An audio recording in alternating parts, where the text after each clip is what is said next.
Então, gente, estamos tendo a oportunidade aqui de falar com Gustavo Ferreira Santos, que é mestre, que é doutor em Direito e é atual, desde dezembro de 2014, coordenador adjunto da área de Direito para mestrado profissional.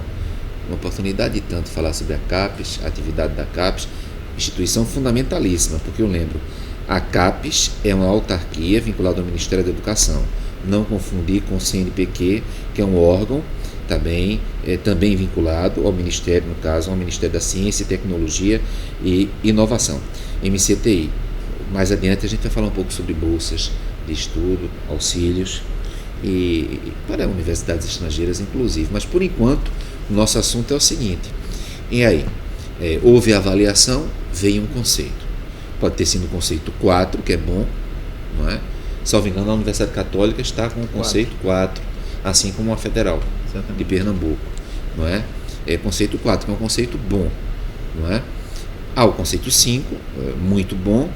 Não há o conceito 7 atualmente, quer dizer, há o conceito, mas não há nenhuma universidade com o conceito 7 no Brasil, mas que existem algumas, aproximadamente umas 6, com o conceito 6. E aí eu pergunto, qual é a diferença que existe em termos de PROCAD, seria isso, para uma universidade que tem conceito 4 e uma universidade que tem conceito 6? Diz aí, seria o PROCAD alguma coisa a mais?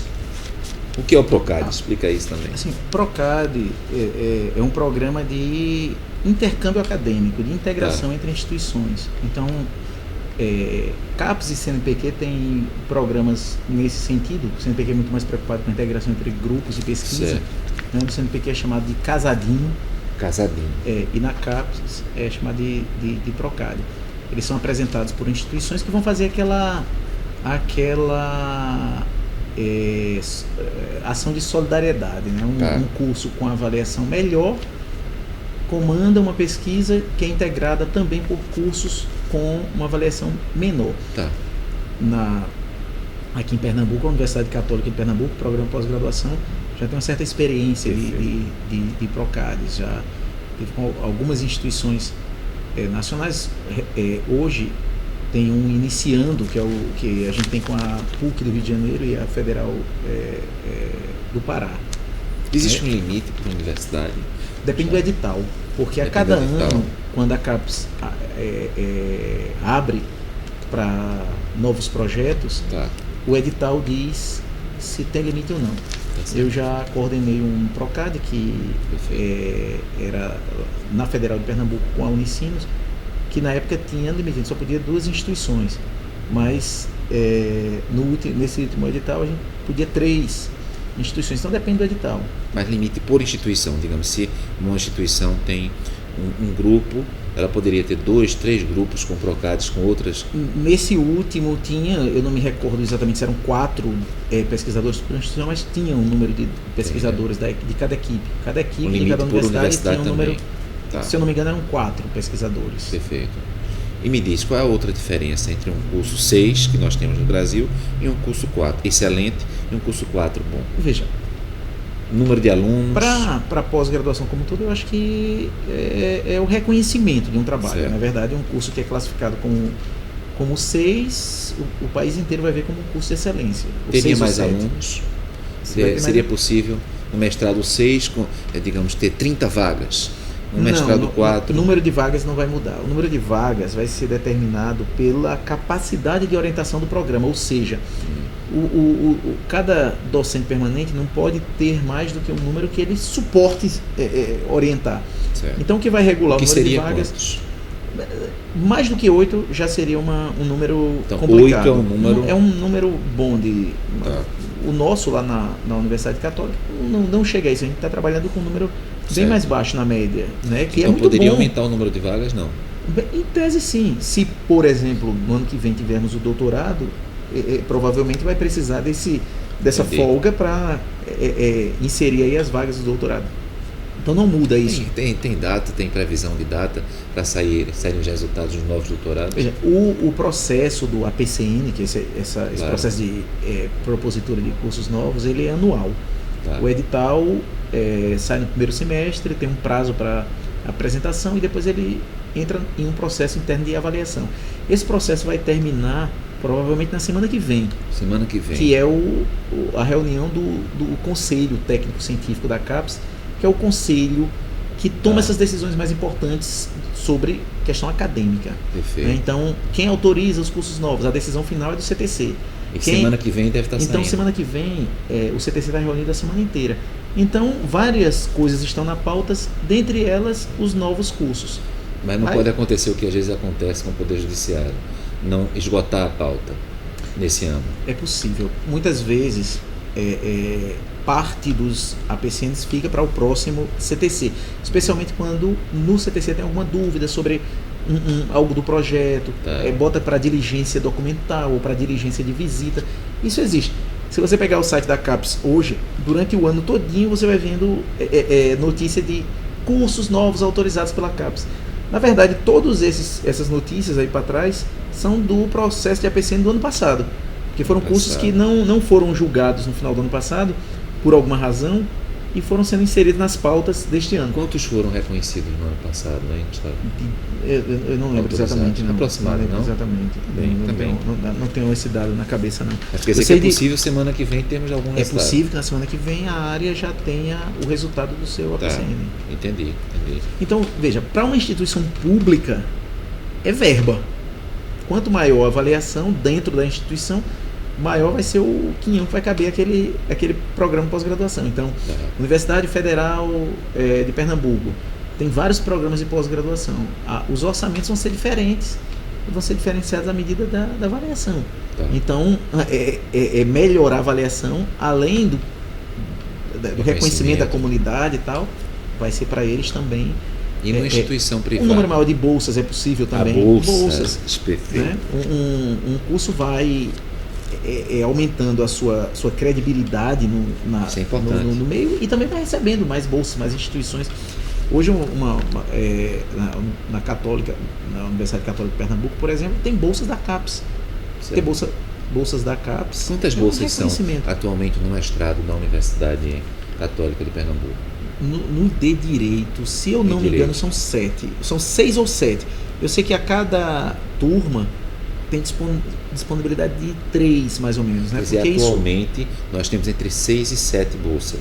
Aí quando entra alguma uma turma divisão nova, em relação a essas bolsas? Algumas são da CAPES? Como é que isso funciona? Não, essas são todas da CAPES. Todas da CAPES. 6 ou 7 da CAPES. Aí existem duas que são, vamos dizer assim, uma bolsa que além da CAPES pagar o seu curso, ou seja, você estuda de graça, está numa instituição que não é uma instituição pública, mas está estudando de graça, e ainda recebe a bolsa como se você fosse bolsista da CAPES numa instituição pública. Então ainda recebe mensalmente.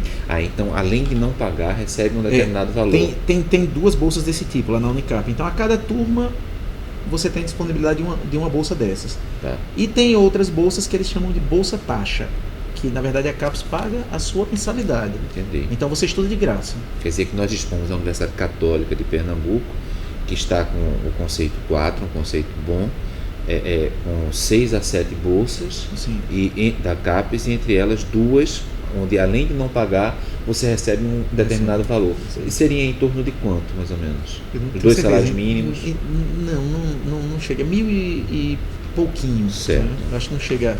Mas que ajuda, em todo caso. Mas essa informação tem no site da CAPES. Assim, quem tiver interesse no site da CAPES tem. E se eventualmente houver a aprovação de um doutorado para a Universidade Católica, o número de bolsas deve aumentar? Talvez não no primeiro momento, mas isso vai ser um critério que na distribuição futura de bolsas deve ser levado em conta. Deve ser levado em conta. Perfeito. Bom, e aí eu te pergunto o seguinte, a Universidade Católica ela tem se empenhado bastante, não é verdade? No que diz respeito ao mestrado. O mestrado já tem quanto tempo mesmo, Gustavo? O mestrado em Direito na Universidade? Mais de 10 anos, né? Mais de 10 anos. A gente está fazendo a comemoração de 10 anos da criação, mas já estamos na 11ª turma, né? Então, durante o ano 2015, essa comemoração começou quando nós completamos os 10 anos. Então, e já está vindo aí o exame seletivo para a 12ª turma, né? 2016. As inscrições de 5 de outubro de 2015 a 21 de dezembro de 2015. Ou seja, nós estamos, hoje deve ser o quê? Dia 3 de dezembro? 2 de dezembro, não é? Então nós temos mais aí uns 19 dias para haver inscrição. E parece que está sendo um sucesso. Uma coisa boa. Que reflete a imagem que o programa pós-graduação tem na sociedade, né? Perfeito. Você é professor do programa, sabe que não para, né? A instituição, assim, o grupo está o tempo todo promovendo novas atividades, envolvendo pessoas fora da pós-graduação. No momento, por exemplo, hoje, está começando um mini curso com o professor da Universidade de Pisa, que vai passar 2 semanas na universidade. Que é sobre o tema? Proteção Internacional de Direitos Humanos. Que nessa temática, o grupo de pesquisa do qual eu faço parte, o grupo de pesquisa de Direito Constitucional, que é o REC, né, o Grupo Recife de Estudos Constitucionais, tem trabalhado bastante. Inclusive o PROCAD que nós temos com PUC-Rio e Federal do Pará é sobre tutela multinível de direitos. Então, a gente está trabalhando essa proteção, a relação entre proteção nacional, proteção internacional e o que é interessante também, que é o que o Marcelo Labanca trabalha, proteção subnacional de direitos fundamentais. A gente pensa a federação, não pensa muito os estados na proteção de direitos fundamentais, mas é uma coisa importantíssima. Claro. Vocês veem aqui, às vezes, ações que envolvem, por exemplo, direito à saúde e tal, e que envolve União, Estado, município e tal. Matéria de competência comum, verdade. Exatamente. E olha, mais uma vez mostrando como é possível e necessário integrar a academia ao Poder Judiciário, porque recentemente a JUF, a Associação dos Juízes Federais, através de um edital 2015, levou à frente um tema, a jurisprudência vinculante da Corte Interamericana de Direitos Humanos, mostrando como também o Poder Judiciário, claro, tem interesse, precisa ter interesse no que diz respeito a isto, né? Aliás, esse evento organizado pelo IMAF, Instituto dos Magistrados Federais. E note bem, esse está em plena abertura, porque esse edital é de 30 de novembro de 2015, portanto, anteontem. Bom, mas eu pergunto o seguinte: dentro dessa perspectiva, o mestrado da Universidade Católica possui 2 linhas. Fala um pouquinho quais são as linhas. Veja, as 2 linhas têm preocupação com a efetividade de direitos. As 2 linhas têm. Sendo que uma das linhas, o foco é muito mais processual. Então, envolve professores com formação em processo civil, processo penal, processo constitucional, processo administrativo tributário. Né? E a outra linha, essa efetividade de direitos, a preocupação está, vamos dizer, mais do conteúdo dos direitos. Então, tem mais fortemente ali professores de direito constitucional e de criminologia, que é uma área interessante também na Universidade Católica. Para vocês que se interessarem pelo mestrado, que eu acho que é um ambiente de discussão muito importante, o mestrado em Direito na Universidade Católica de Pernambuco, além de ter mais de 10 anos, estamos entrando na 12ª turma, tem por área de concentração Direito, Processo e Cidadania, e como disse Gustavo, 2 linhas de pesquisa, Jurisdição e Direitos Humanos, e Processo e Hermenêutica. Né? Então, quem gosta mais da linha de processo, né? Tem o seu espaço, quem tem interesse nessa importante área também, jurisdição, direitos humanos também, o seu espaço. E são áreas que dialogam muito, e eu acho que isso faz parte, inclusive, não é? Essa necessidade de diálogo. Sim, porque não são áreas de concentração, são linhas da mesma área de concentração, então precisam de um diálogo forte. Bom, e também lembrando, são 4 livros atualmente, né, que foram apontados. O Direito como Argumentação, do Atienza, né? O professor veio aqui, o professor Atienza visitou aqui a universidade, não é? E provocou muita simpatia. Fala um pouquinho do professor Atienza. Ele veio ao Brasil em um projeto, que é um projeto que a CAPES tem, que é a Escola de Altos Estudos. Essa Escola de Altos Estudos ela foi criada para viabilizar a vinda para os programas de pós-graduação de pesquisadores de diversas áreas que sejam considerados top naquelas áreas. Então, aqueles pesquisadores super experientes e conhecidos no mundo todo. Perfeito. O professor Atienza é um dos filósofos do direito mais conhecidos do mundo na atualidade. Então, ele veio em uma escola de altos estudos que foi proposta por 2 instituições, 2 programas de pós-graduação. O NB, que é um curso já com avaliação muito boa, e Univale, em Santa Catarina, que é um curso 5, um curso muito bem avaliado também. Perfeito. E o mês que ele passou no Brasil, ele deu um minicurso na Univale e depois um minicurso na UNB. Então, entre os minicursos, os próprios organizadores das duas instituições organizaram essa participação dele em outros programas de pós-graduação. Então foram 3 outros programas de pós-graduação. Universidade Federal do Rio de Janeiro, ele deu uma palestra lá. Universidade Católica de Pernambuco, deu uma palestra aqui. E Universidade Federal do Pará. Então foi uma atividade de altíssimo nível. Né? Parece que está gravada, inclusive, não é? Está gravada. O mestrado da Universidade Católica tem um canal também. Não é? No YouTube. Canal onde está a palestra do professor Atienza. Qual é o canal? Você saberia Eu não sei se lá está PPGD. Mas entrando Unicap, na Universidade Católica, no PPGD vai PPGD achar. Unicap, PPGD, Programa de Pós-Graduação em Direito, vai achar com facilidade. E tem um direitounicap.blogspot.com, que é um blog que o coordenador Direito Unicap, tudo junto. blogspot.com. É um blog onde o coordenador alimenta sempre com informações sobre o curso. Então é interessante seguir esse blog. Um caminho também é seguir no Facebook, a página do PPGD Unicap. Bota lá, PPGD Unicap, e você vê a página. Já é uma página que tem muita gente seguindo. Certo. E toda atividade nova é colocada ali. E essas atividades, o interessante é que elas são abertas. Então, uma pessoa que não tem uma vinculação ao curso pode participar gratuitamente. Certo. Então, a palestra com o professor Atienza foi um sucesso, teve muita participação. Depois teve este ano já o professor Antônio Espanha, né, de Portugal. Da Nova Lisboa. E agora, né, esse mini curso com o professor Leonardo Pasquale, do PISA, que é um professor internacional público, mas que tem esse trabalho sobre proteção de direitos humanos, que interessa muito a gente. Perfeito. Então, no exame de mestrado, que vai ocorrer no início do ano que vem, portanto, não falta muito tempo, mas as inscrições ainda estão abertas até o dia 21 de dezembro. Além do professor Manuel Atienza, com o livro Direito como Argumentação, a bibliografia recomendada também tem o professor Garapon, né? Juízes na Mundialização, a Nova Revolução do Direito. Fala um pouquinho sobre o professor Garapon.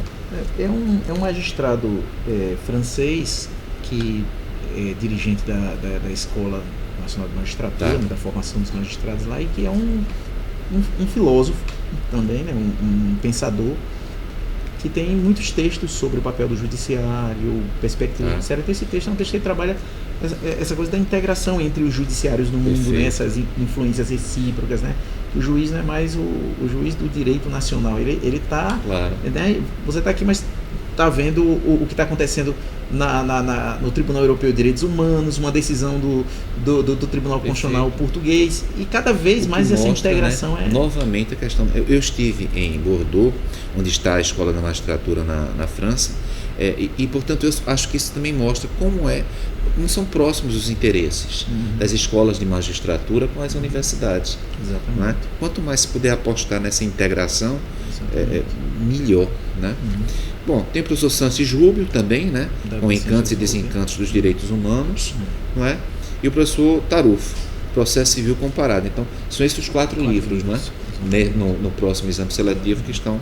Eu acho que cobrem todos eles tocam nas 2 linhas de pesquisa. Certo. Isso é o que é mais interessante. Não há isolamento das 2 linhas de pesquisa, né? Certo. Você vê que pela bibliografia você consegue cobrir a complexidade desse curso. Então, quem tiver interesse, são esses 4 livros. Mas eu pergunto também o seguinte: AD em pós-graduação estricto sensu, à distância, cada vez mais, né, como foi dito, a internet está participando disso, na área judicial, na área da academia. É possível se falar mais adiante em um mestrado à distância? Eu acho que é uma discussão que é inevitável, né? Você na graduação hoje já tem alguns cursos que são totalmente à distância. Na pós-graduação estricto sensu, você tem uso de já alguma técnica, algum instrumento de ensino à distância nos cursos em rede. Certo. Você tem hoje no Brasil alguns cursos em rede. No profissional, mestrado profissional, você tem alguns. Perfeito. Eu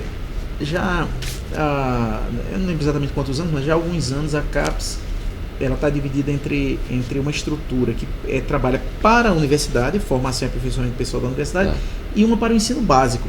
Isso é bastante interessante, porque a origem da CAPES como o próprio nome, Claro. nome da instituição diz, é para aperfeiçoamento do pessoal do ensino superior.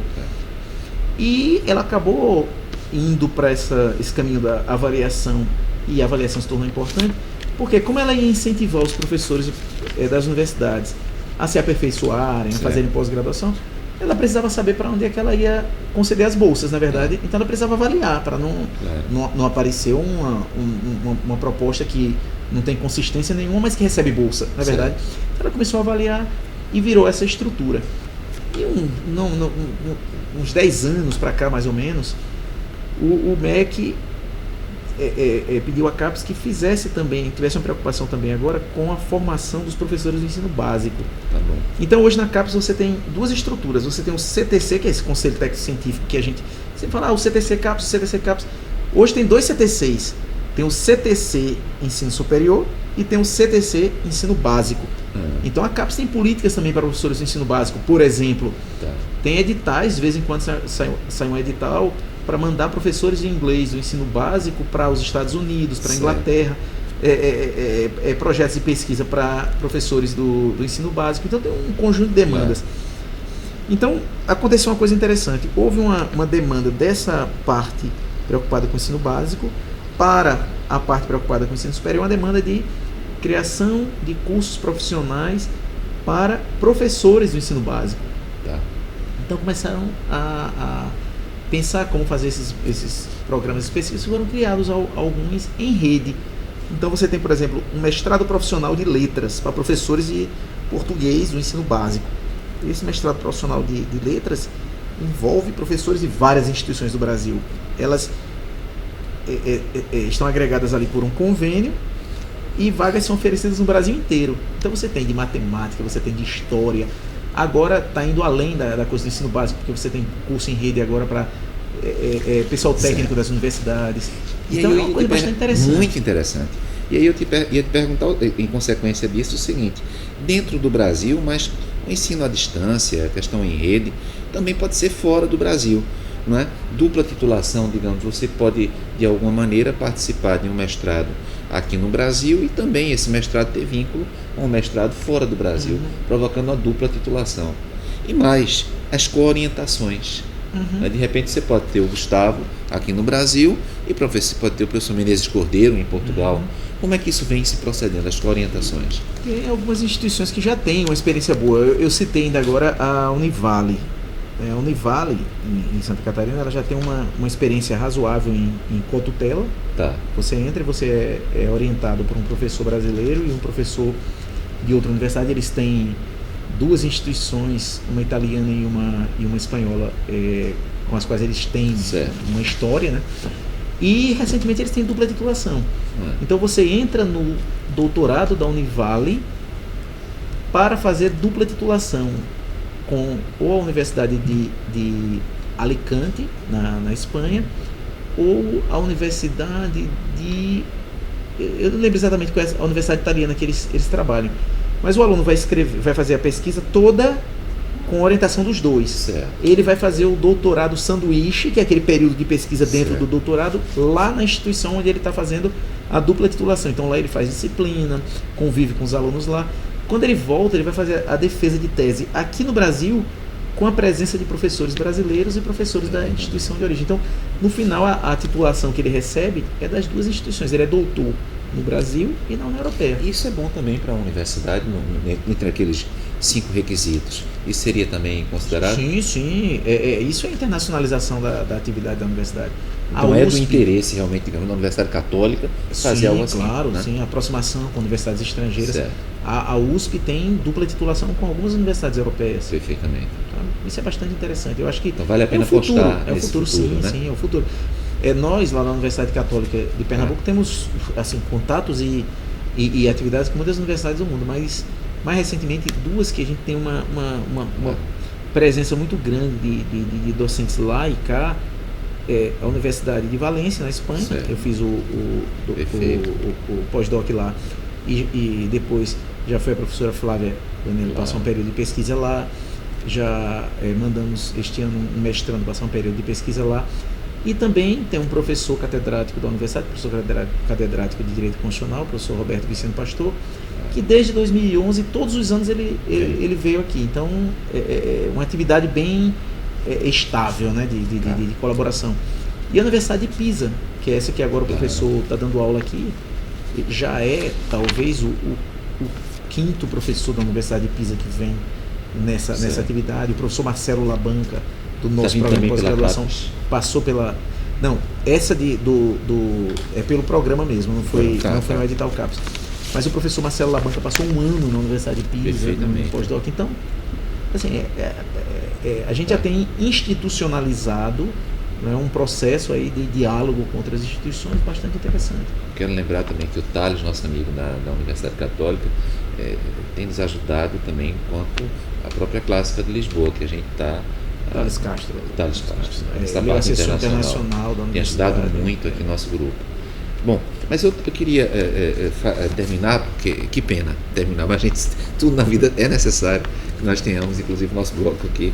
Enfim, queria provocar com o seguinte: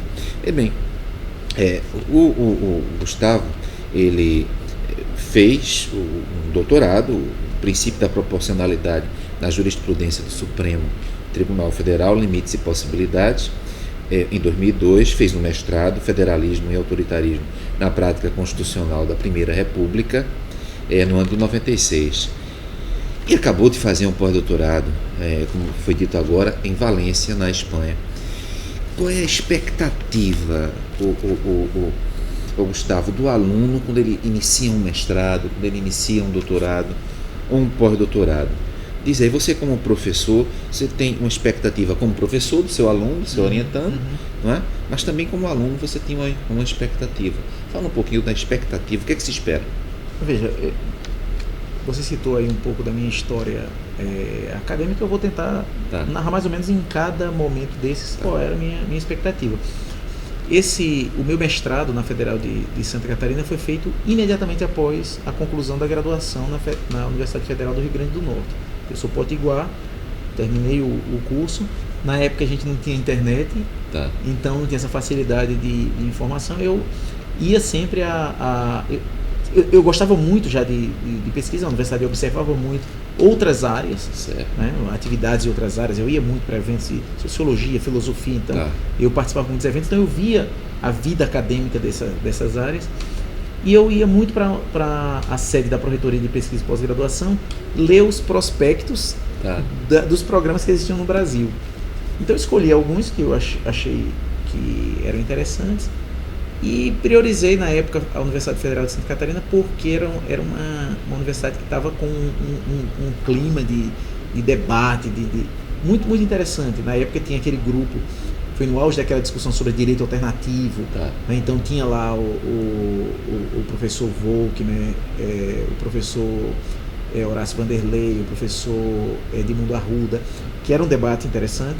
Ao mesmo tempo estava lá o professor Vará, o professor Vará e todo o grupo de filosofia de direito em torno dele, de pessoas que hoje na academia são, você pode colocar como top na discussão de filosofia de direito no Brasil, como por exemplo o professor Leonel Severo Rocha, que é coordenador da Unicinos atualmente, do programa de pós-graduação da Unicinos. Então eu priorizei a Federal de Santa Catarina, foi a primeira que lançou edital de seleção, eu passei logo, então já só fiz aquela seleção. Então eu fui para lá, para mim aquilo era um mundo maravilhoso, né? Era um espaço, aquilo que eu via muito nas outras áreas ali e tal, eu via na área de direito. Eu peguei um período na Federal de Santa Catarina que no ano de 93 aconteceram vários concursos para professor titular. Então assisti o concurso de professor titular do professor Leonel Severo Rocha, assisti o concurso de professor titular do professor Antônio Carlos Volk, né? Assisti o de Horácio Vanderlei. Isso foi um período interessante lá, correspondeu à Universidade Federal de Santa Catarina o que eu esperava. E depois eu me afastei um pouco da academia, por quê? Porque ao mesmo tempo que eu fui para a Federal de Santa Catarina, eu fiz o concurso para técnico da Justiça Federal, que hoje é o cargo de analista, né, que era o cargo de nível superior. Eu fui chamado exatamente quando acabei os créditos em Santa Catarina, então eu voltei para Natal. Passei um tempo trabalhando na Justiça Federal e fui fazendo minha dissertação. Foi o período também que eu fiz o concurso para procurador do município do Recife, vim para cá no início de 96 e fiz a defesa da dissertação em Santa Catarina.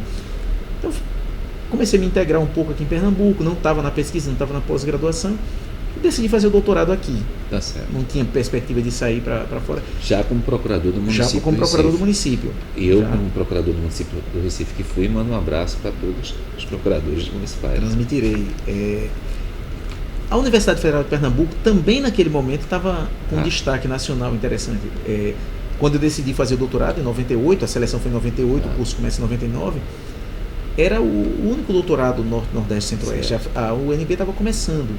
Perfeito. Então, era um curso que também estava num bom momento.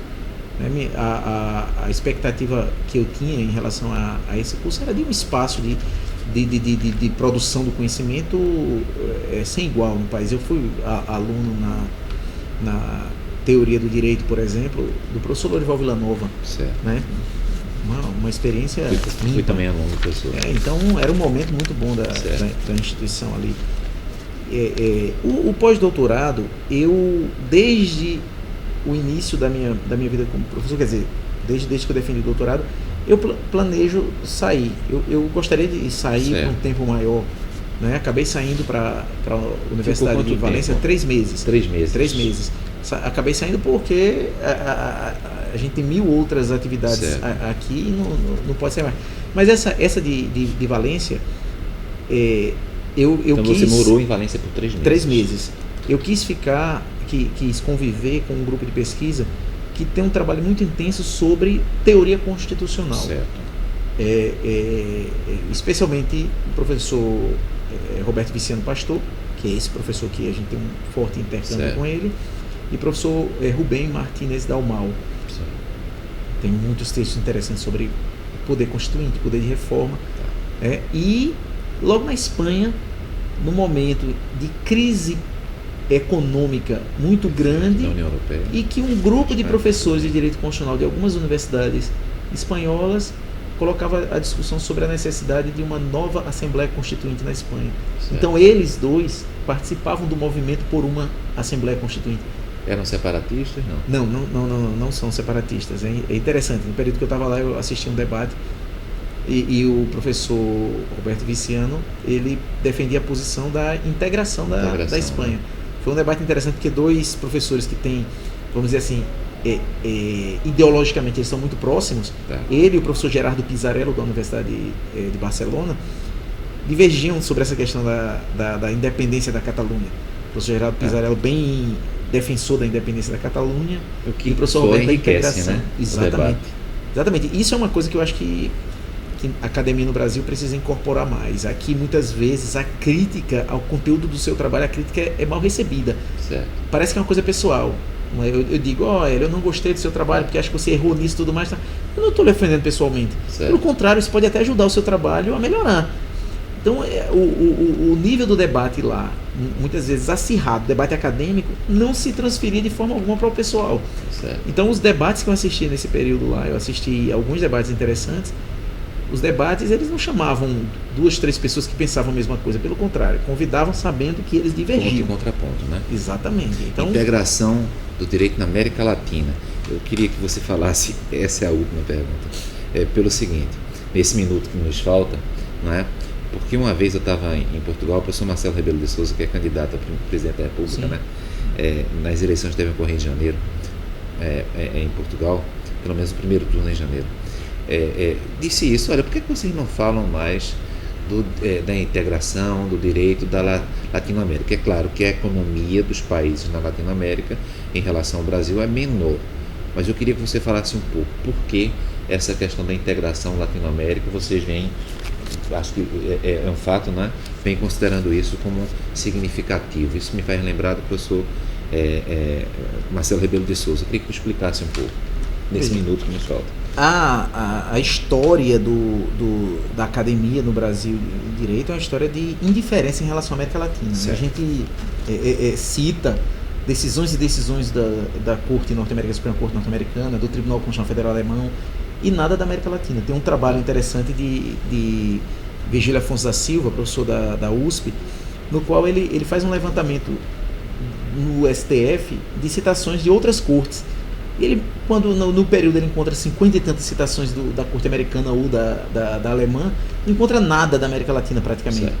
Então, a América Latina, ultimamente, especialmente em direito constitucional, tem produtos interessantíssimos. Nós temos 3 novas constituições de 99 para cá. Você esteve recentemente no Equador. Eu participei de um evento lá na Corte Constitucional do Equador, certo, sobre a jurisprudência da Corte Constitucional.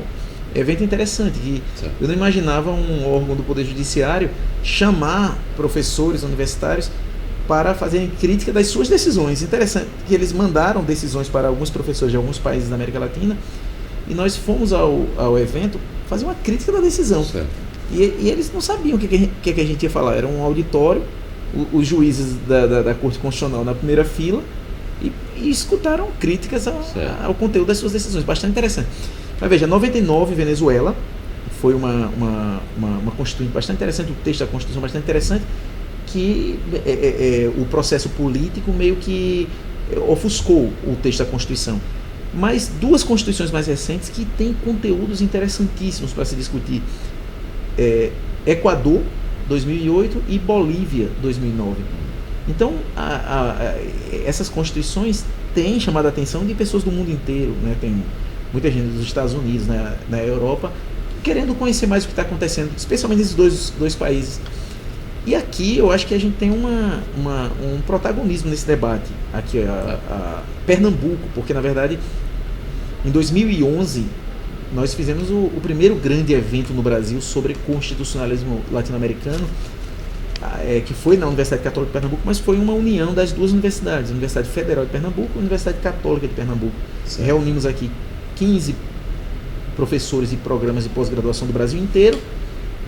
O professor Roberto Viciano Pastor, esse de Valência, que foi assessor das Assembleias Constituintes dos 3 países, então ele viu o processo constituinte se desenvolvendo. E o professor Carlos Gaviria Dias, que faleceu este ano e foi presidente da Corte Constitucional da Colômbia, um constitucionalista super experiente. Então, em 2011, nós fizemos esse evento aqui em Pernambuco e entregamos o evento para outra universidade. Então, no outro ano, ele foi realizado em Ouro Preto, no outro ano foi realizado em Goiás, em Pirinópolis, no outro ano em Foz do Iguaçu, e está acontecendo neste momento o evento na Federal do Amazonas. Então, ajudamos a colocar a Academia de Direito no Brasil para pensar a América Latina. Então eu queria só dizer para vocês o seguinte: vocês devem estar vendo que a Universidade Católica de Pernambuco vem fazendo um esforço no seu programa de pós-graduação em Direito, no seu mestrado, e torcemos também em um futuro doutorado, um esforço grande, não é? As inscrições até o dia 21 de dezembro de 2015, eu acho que está suscitando muito interesse, né, Gustavo? Eu quero te agradecer por ter vindo aqui, por ter colaborado com o nosso grupo de pesquisa, nosso grupo de estudos, que com todas as dificuldades estamos tentando prosseguir com a colaboração de pessoas como você. Muito obrigado por ter vindo, Gustavo. Obrigado pelo convite.